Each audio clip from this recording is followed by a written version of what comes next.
तिळगुळ घ्या आणि गोड गोड बोला. तुम्हाला हार्दिक शुभेच्छा. संपूर्ण भारतात मकर संक्रांतीच्या सणाला विशेष महत्त्व आहे. तसेच महाराष्ट्रातही मोठ्या आनंदाने हा सण साजरा केला जातो. तिळगुळ घ्या आणि गोड गोड बोला. तिळगुळ वाटून या सणाला सुरुवात केली जाते.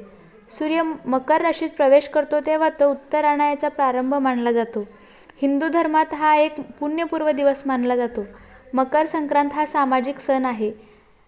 सण रंगीबेरंगी सजावट, ग्रामीण मुलांनी घरोघरी जाऊन गाणे गाणे आणि काही भागात भेटवस्तू मागणे, पतंग उडवणे, शेकोटी पेटवणे.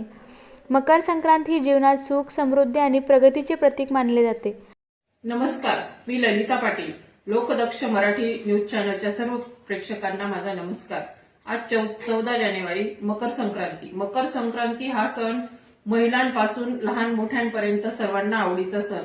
आजच्या दिवशी तिळगुळ घ्या, गोड गोड बोला असे म्हणून एकमेकांना शुभेच्छा दिल्या जातात. तसेच महिलांना हा सण खास करून आवडतो, कारण की या सणानिमित्ताने हळदी कुंकवाचा कार्यक्रम घेतला जातो आणि सर्व महिला भगिनी एकत्र येऊन आनंदोत्सव साजरा करतात.